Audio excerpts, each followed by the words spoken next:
Atop the salt-encrusted docks and piers of Seattle squats an ugly clapboard shack, its windows smeared with grime and walls draped in fishing nets. The oil slick in the aptly named bar riddled with age and barnacles, but a sanctuary to the swarm of deckhands and sailors that spend their days scurrying across the rotten hulls of ships and their nights slipping into a drunken stupor. It's a rough bar, where careless comment will earn you a punch in the face and a long fall into the grimy waters below. On any given night, one can find an aged Chinese sailor curled up against the bar, a broad-shouldered old salt with a bulging gut and an empty stare pasted across his wide face. His name is Ming, but to the regular flotsam of the pub, he's known as the man of the 28 dragons.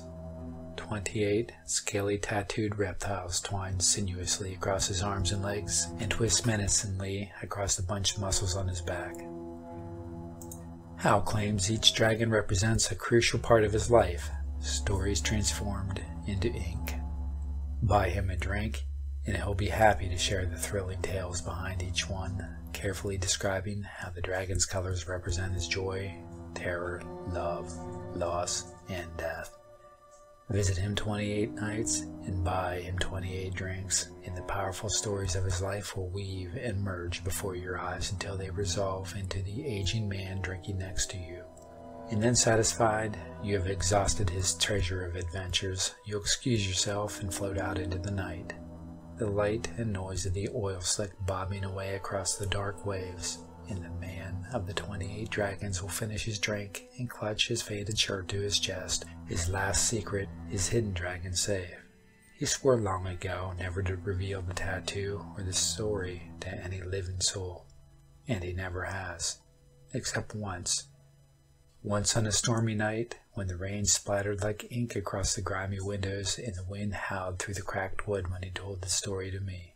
It began as an entertainment night, as I leaned on the counter sipping my poison and watching Ming pommel the face of some quartermaster who had drunkenly slurred a remark pertaining to the damn slant eyes from across the bar. Stumbling backwards, the sailor grabbed the Ming shirt, tearing the front, and momentarily revealing Ming's chest. With a roar, Ming caught him under the chin, and the drunkard slumped to the floor. Game over.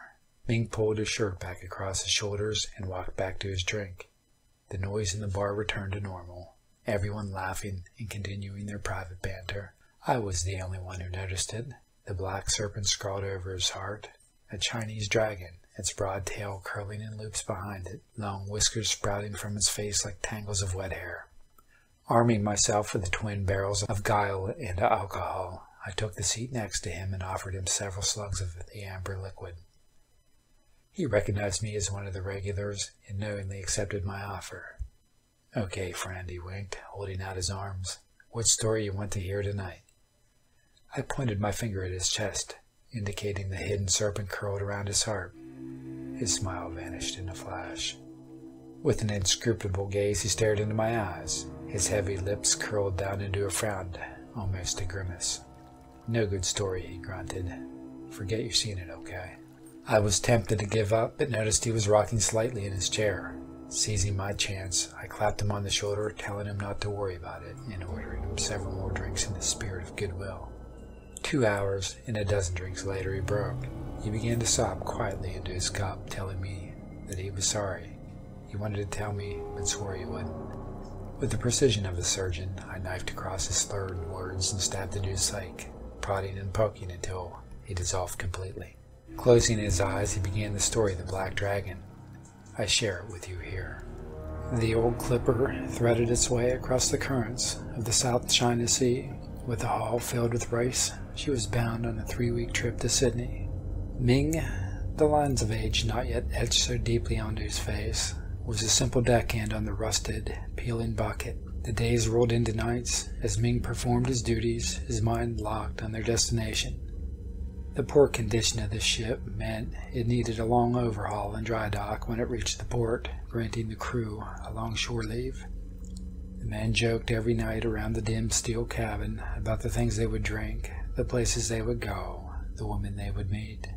But on the 10th day of the voyage, fate rose its middle finger against the ship and Ming's life, As the morning wore on, a steady breeze from the north quickly built into a typhoon. Waves pounded against and over the ship as a stinging wind tore across the bow. For the next 30 hours, Ming and the crew struggled against the howling chaos, sifting ballast and pumping the holds. Each man put every ounce of strength into saving the clipper, and ultimately his own life. 2 of the crew were torn from the deck and swallowed by the storm. And at long last, there was nothing left to do but sit in the dark cabin and beg Poseidon for mercy. The crew awoke to a cloudless sunrise, the sea once again tranquil and flat. Walking outside, they surveyed the damage. The rudder had been torn free and the engine blocks destroyed. The ship was adrift. The cargo hold had been flooded, the cargo lost. Even worse, the crashing waves had reached over the boat and sheared off the communication tower. Without radio or navigation, low on food and fresh water, the crippled ship drifted helplessly across the blue expanse. Ming lay prostrated on the metal deck, feeling the sun beat savagely against his body. 3 nights ago, the food supplies had run out, and the water was put on ration. A deckhand had died from an infected wound. Another injured man had escaped slow, lingering death by hanging himself. Morale was nil. Even the captain had begun to eye the end of his own pistol. The next night, a light appeared on the horizon. "Rescue!" cried the men, one to another. They quickly built and lit a signal fire on deck and waved flashlights into the dark, yelling and screaming out to their saviors. Their efforts were successful. The bright light was moving closer. At this point in the story, Ming dropped his voice into a low whisper. The crew's elation only rose as the ship drew near. Soon, a second light could be discerned under the first. The glow from the ship lit the dark outlines of the men on the deck. They laughed and shouted "Hello!" across the water, but not Ming. Backing away from the light, Ming stumbled down the deck until he reached a cabin. Peering out of a metal portal, he watched the men slowly realize what he had noticed first. There weren't 2 lights. There was 1 light, reflecting off the undisturbed surface of the water. Above, floating high on the waves, the ship glided into view. A dull silver dome, hundreds of meters across, eclipsed by the stars as it bore down upon the boat, its underside blazing with the inferno of the sun. A fire of light climbed up the sides of the hull and spilled across the deck, enveloping the crew. Heart hammering, Ming collapsed below the portal. Outside, he hears the surprised cries of the men rising above the crackling of the luminous air. A pistol shot rings out, and another. Ming flees across the cabin. Spotting a metal locker, he ducks inside, pulling the door shut. More shots. Then the cries of the men morph into screams and shrieks. Crouched over, Ming peers through a gap along the floor of the locker. Suddenly the screams stop in mid-breath. A spear of light smashes into the boat, the steel hull groaning and twisting. The inferno spreads across the length of the boat, penetrating into the cabin. The light pounces from the gap into Ming's eyes. With a yelp, he falls back. The blaze vanishes. Silent shrouds the ship. Ears ringing and eyes burning, Ming's head reels. He crouches down to peer through the crack again. Nothing. Minutes passed. With short breaths, he slowly reaches up to the latch, but as his vision swims back into his clouded eyes and the ringing into his head subsides, he freezes. A soft noise brushes against the cloud of silence. Pit, pat.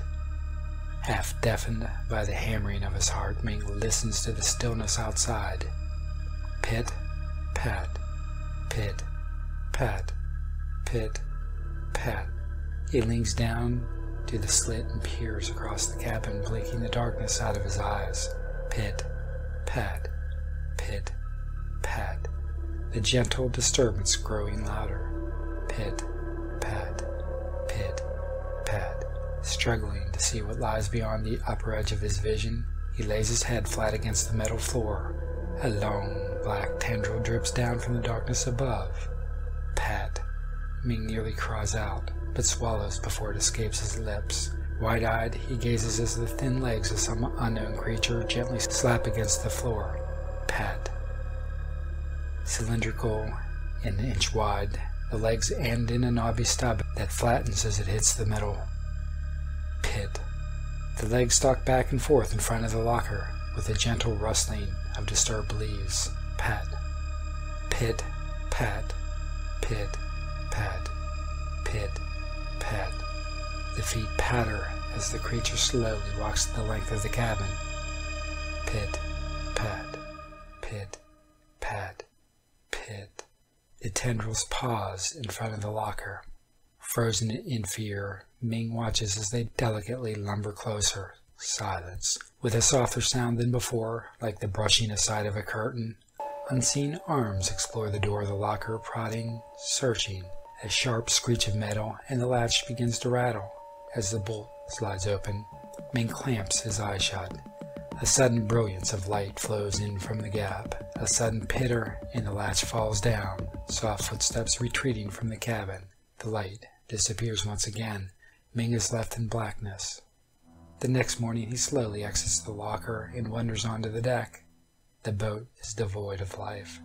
The deck and cabin are seared glossy black. A wide hole melted through the steel yawns down to the hull below.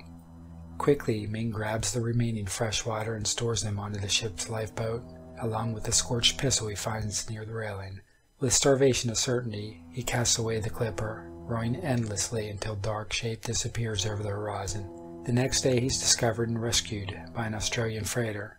He rages deliriously of floating lights, thin tendrils of legs that slap, and soft rustling in the night.